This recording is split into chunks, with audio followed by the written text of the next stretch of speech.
दोस्तों ये मेरे सामने एक वायर है। इस वायर को अगर मैं शेप देना चाहूं तो आप मुझे बताइए किस तरह की शेप दे सकता हूं। मन में सोचिए, क्या आपको नहीं लगता इस वायर को अगर हमें शेप देने की कोशिश करनी है तो हम किसी भी तरह की शेप जो है इस वायर को दे सकते हैं। मिसाल के तौर पे मैं इस वायर से एक सर्कल बना सकता हूं, कुछ इस तरह से, कुछ इस तरह से। डन। और इसी वायर से अगर मैं कोशिश करूं एक स्क्वायर बनाने की तो हम वो भी बना सकते हैं कुछ इस तरह से, यानी एक रेक्टेंगल भी बनाया जा सकता है।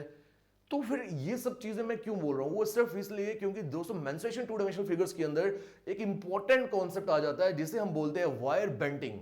और वायर बेंडिंग में क्या रहेगा, आपको ऐसे सवाल देखने को मिलेंगे जहां पर एग्जामिनर ने सवाल के अंदर आपको पहले से ही बताया होगा कि भाई एक वायर जो है उसको ऑलरेडी हमने शेप दी थी सर्कल की, उसे अगर हम बेंड कर दें स्क्वायर की शेप में तो बताइए अब स्क्वायर का एरिया कितना हो जाएगा।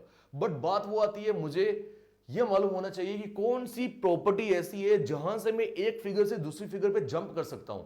अब आप खुद मुझे बताइए, क्या एक सर्कल और एक स्क्वायर का एरिया बराबर हो सकता है? अगर मैं इसके पेरीमीटर को बराबर कर दूं, वो नहीं हो सकता।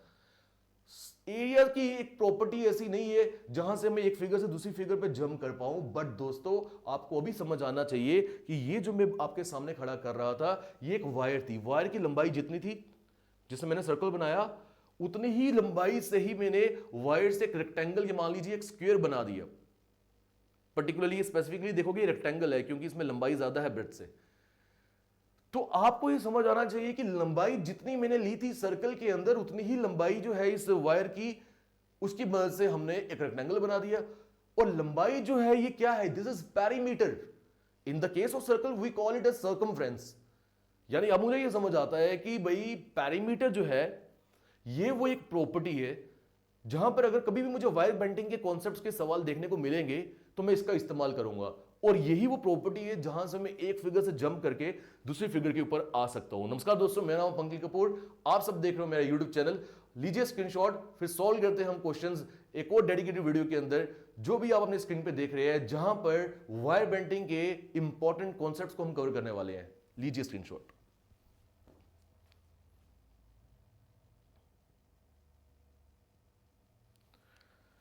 So let's begin. Read number question number 1।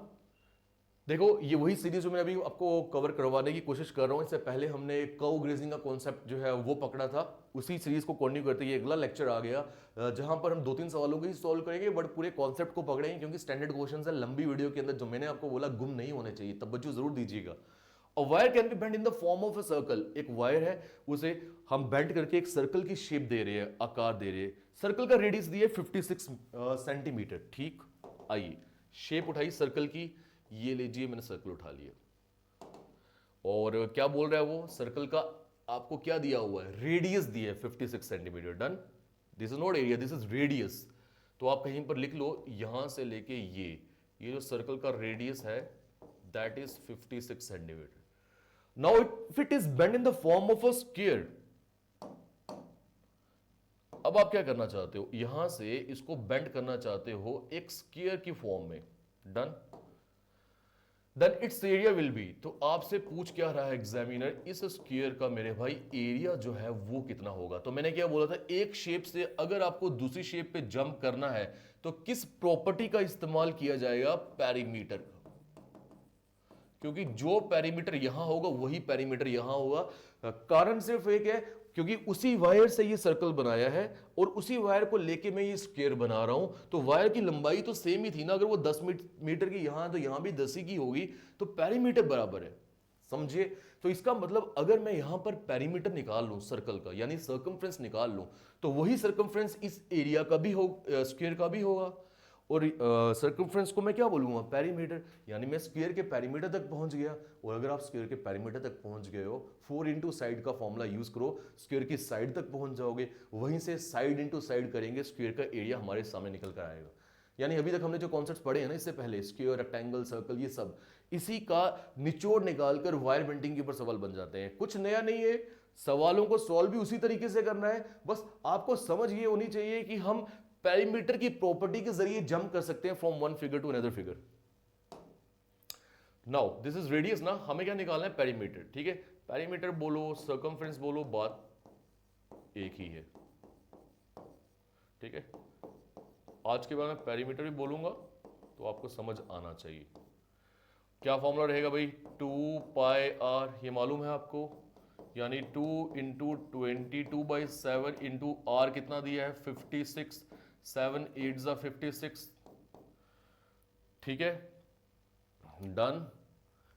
Then 8 2 ज़ा व्हाट 16, तो 22 को हम 16 से मल्टीप्लाई करते हैं, 6 2 ज़ा व्हाट 12, 6 और 12 प्लस 1 13 इंटू 22 कितना मिला, 2 3 और 2 5, 2 और 1 3, 352 किस में है ये, सेंटीमीटर स्क्वायर।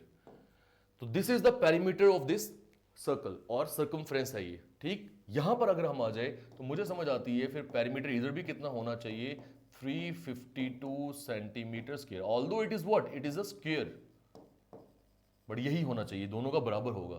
तो पेरीमीटर को हम क्या बोल सकते हैं, 4 multiplied by side, that will be 352। Now side will come out to be 352 divided by 4 and कैसे करोगे, 4 8 ज़ा 32, अगेन 32, 4 8 ज़ा 32, तो मुझे समझ आ गया इस स्क्वायर की साइड जो है 88 सेंटीमीटर बन रही है। नाउ अब आपसे क्या पूछा उन्होंने, एरिया पूछा है स्क्वायर का। आइए अब एरिया के ऊपर क्या फॉर्मूला होता है भाई एरिया का, that is side into side, और you can say that side का स्क्वायर।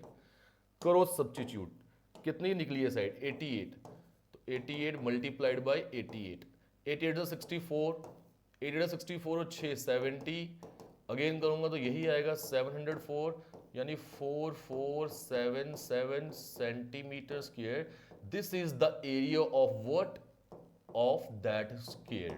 दोस्तों ऑप्शन सेकेंड 7744 सेंटीमीटर स्क्वायर ये है सही जवाब। उम्मीद करता हूं आपको ये कॉन्सेप्ट बेहतरीन वे में समझ आया होगा। डन।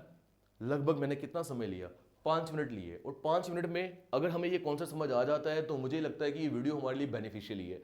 तो ऐसे ही कुछ वीडियोस मैं जरूर लेकर आऊंगा आपके लिए पूरे मैथ्स के अंदर, जहां पर हम 10-15 मिनट के अंदर, 10 मिनट 10 से ऊपर नहीं जाएंगे, 10 मिनट्स के अंदर एक बड़े ही इंपॉर्टेंट कॉन्सेप्ट को सीख सकते हैं, जो एग्जाम में सवाल उस पर बड़ी बार देखने को मिले भी हैं और आगे मिलेंगे भी। दूसरे सवाल पे आइए, वहां कर क्या बोल रहे हैं, अ वायर। अच्छा भाई, इसका अगर आपको पीडीएफ चाहिए टेलीग्राम चैनल पे आ जाइए, ये सेम रिटन कंटेंट जो है पीडीएफ के फॉर्मेट में आपको वहां मिल जाएगा। अलग अलग सोशल मीडिया हैंडल्स को जरूर ज्वाइन करिए, क्योंकि वहां पे ऑलरेडी चीजें जो है वो मैं कर रहा हूं, आपको वहां बहुत कुछ देखने को मिलेगा। साथ ही चैनल को सब्सक्राइब करने के बाद शेयर जरूर करिएगा।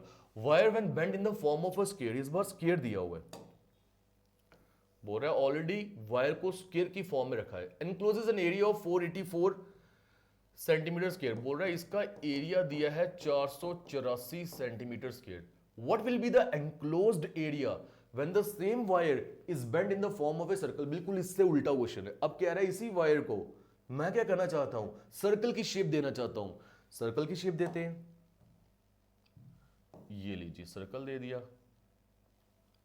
अब बताओ, अगर आपने सर्कल की शेप दी है, कौन सी प्रॉपर्टी ऐसी है जिसका इस्तेमाल करके हम जंप कर सकते हैं, मालूम है, पेरीमीटर है वो प्रॉपर्टी, याद है। चलिए अब आपसे अगर पूछा क्या है, what will be the enclosed area when the same wire is bend in the form of a circle, यानी आपसे इस सर्कल का एरिया पूछ लिया। अब सर्कल का एरिया का फॉर्मूला क्या है मेरे भाई, पाई आर स्क्वायर, यानी आपको इस आर की रिक्वायरमेंट पड़ेगी, रेडियस की रिक्वायरमेंट पड़ेगी। रेडियस कैसे निकालेंगे, हम ऐसा करते हैं, पहले इस एरिया से हम निकालेंगे साइड, साइड से निकालेंगे पेरीमीटर, पेरीमीटर से जंप करके आएंगे शेप के अंदर, वो पेरीमीटर सर्कमफ्रेंस होगा, वहां से हम निकालेंगे रेडियस और फिर एरिया पे आएंगे। लंबा जरूर लग रहा है, बहुत आसान है, मगर देखो कैसे। नाउ एरिया कितना है 484, एरिया का फॉर्मूला क्या है मेरे भाई, साइड का स्क्वायर, साइड इनटू साइड है ना, यानी अगर मुझे एक साइड निकालनी है तो अंडर रूट ऑफ 484। बताओ भाई 484 किसका स्क्वायर है, मेरे हिसाब से 22 का है, 22 सेंटीमीटर, क्योंकि 21 का है 441, ये 22 का होगा। साइड मिल गई, अब मुझे किस पे आना है, पेरीमीटर पे। वो क्या रहेगा, 4 मल्टीप्लाइड बाय साइड, यानी 4 into 22, and it comes out to be 88 centimetre. Done.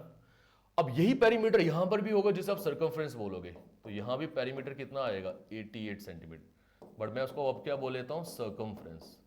क्या फॉर्मूला होता है सर्कमफ्रेंस का? 2 पाई आर, कितना मिल गया? 88। यानी मुझे आर की वैल्यू निकालनी है तो 88 डिवाइड बाई 2 इंटू पाई यानी 22, 7 ऊपर आएगा, 22 4 ज़ा 88, 2 2 ज़ा 4, 7 2 ज़ा व्हाट 14, तो रेडियस मिल गया 14। अब आपको आना किस पे है? एरिया पे, एरिया निकाला है। तो फॉर्मूला क्या बोला है? पाई आर स्केयर, तो पाई क्या आ गया? 22/7 इंटू 7 इंटू 7, 7 नहीं है सॉरी, रेडियस तो 14 निकाला ना हमने अभी, इंटू 14 इंटू 14, तो 7 2 ज़ा 14, यानी 22 इंटू 2 इज 44, 44 को 14 से करो मल्टीप्लाई, 4 4 ज़ा 16, 16 प्लस 1 17 मल्टीप्लाइड यहाँ आ जाएगा 44, 6 7 4 11, 4 5 1 6, 616 सेंटीमीटर स्क्वायर इस एरिया का, सर्कल का एरिया होगा। 616 कहाँ पर है? ऑप्शन नंबर सेकंड देखिए, दिस इज ऑप्शन। लिए आपसे 2 मिनट मैंने, हुआ ना सॉल्व? वो वही बात है ना, क्योंकि सीखा हमने यहाँ पे, तो यहाँ करना बहुत आसान है। बट क्या आपने ये पॉइंट देखा कि इस क्वेश्चन का बिल्कुल रेसिप्रोकल जो है वही सवाल है? वो कैसे? हमने इस सवाल के अंदर देखा था कि पहले सर्कल था, शेप उसको स्क्वायर की दी। यहां देखा ऑलरेडी स्क्वायर था, उसको शेप हमने सर्कल की दी। और यहां भी हम लास्ट में एरिया पूछ रहे थे जो यहां पर ऑलरेडी दिया हुआ था। यानी कुल मिला के चीजें एक जैसी है। बात वही है कि क्या हमारा पेरीमीटर का कॉन्सेप्ट, क्या हमारे मेंस्ट्रुएशन की कॉन्सेप्ट जो है वो माइंड में बराबर है। दोस्तों इसी तरह से कुछ नए स्टैंडर्ड क्वेश्चंस, कुछ नए कॉन्सेप्ट जो है वो इन छोटी वीडियोस के जरिए मैं आपके माइंड में क्लियर करूंगा। मिलते हैं आपसे नेक्स्ट लेक्चर में। इसकी पीडीएफ अगर आपको चाहिए टेलीग्राम चैनल पे जरूर आ जाइएगा, और नेक्स्ट लेक्चर में मिलते हैं। Till then take care, good bye, जय हिंद।